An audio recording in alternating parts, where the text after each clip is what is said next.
Welcome to Crisis in Perception, where we examine the systems shaping our world, one book at a time.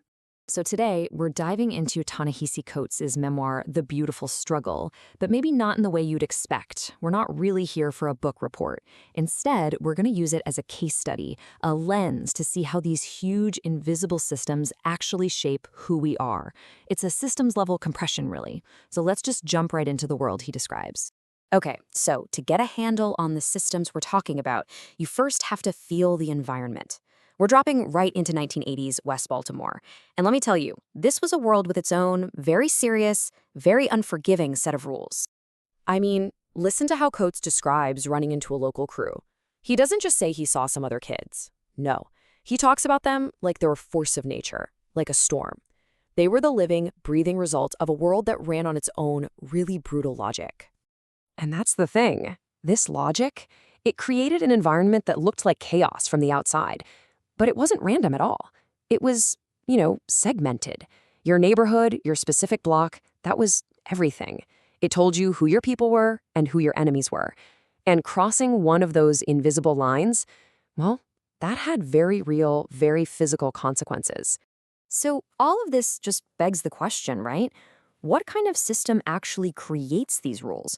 What are the bigger forces at play here that make this incredibly dangerous world not just possible, but logical, predictable even?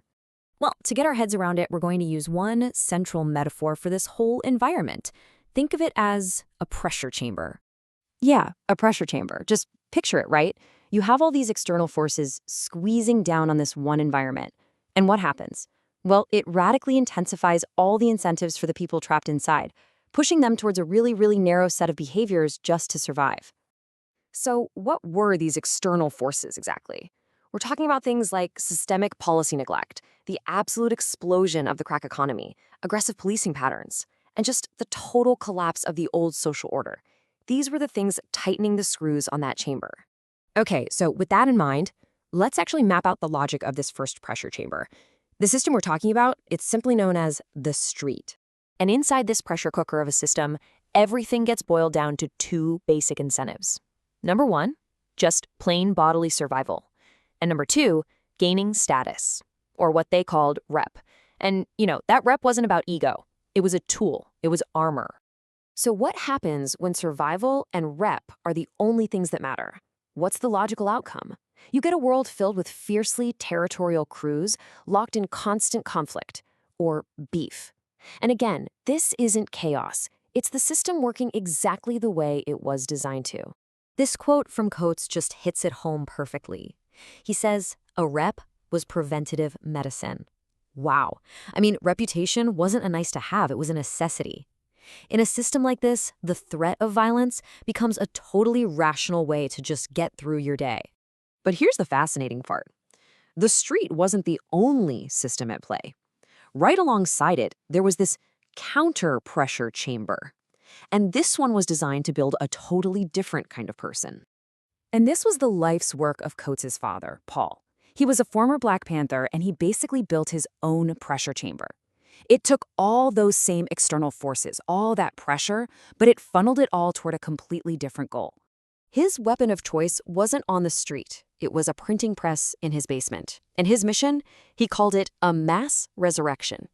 He was finding and reprinting these incredible, forgotten works by Black scholars. This was about building an identity not on a physical block, but on an intellectual inheritance.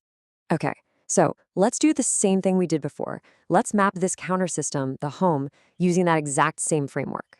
Now, in this pressure chamber, the main incentive? It wasn't survival. It was about connecting to this deep intellectual lineage.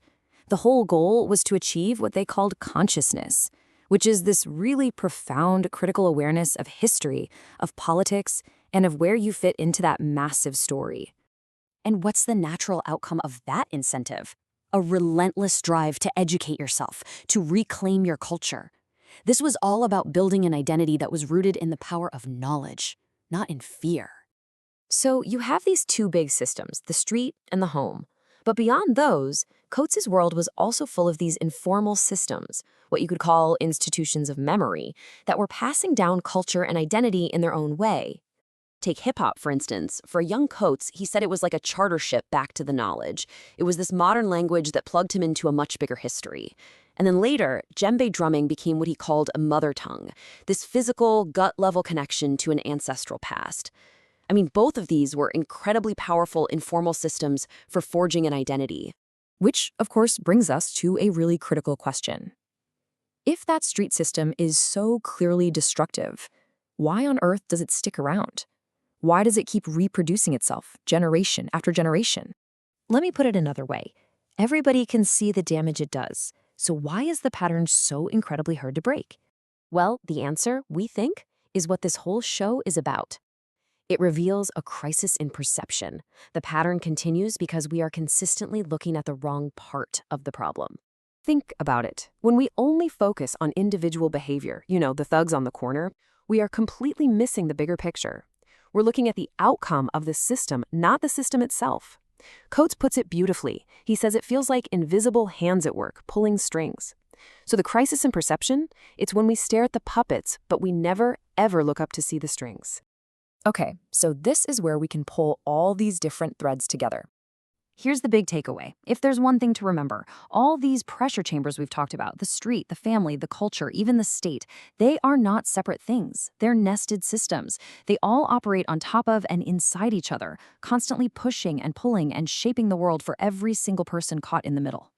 And I think we should end on this final thought from Coates, because it just captures that deep interconnection so well. Identity is never ever formed in a vacuum. It's woven from what he calls a great web. A web that connects a kid on a corner in West Baltimore to this massive global historical story. It's all connected. This project is free and publicly accessible. If you'd like to support the time, tools, and research behind Crisis in Perception, you can become a supporter on Patreon. For a longer audio-based analysis of this topic, see the deep dive linked in the description. If you enjoy this kind of systems-level analysis, please like, subscribe, and comment with books or topics you'd like us to explore next.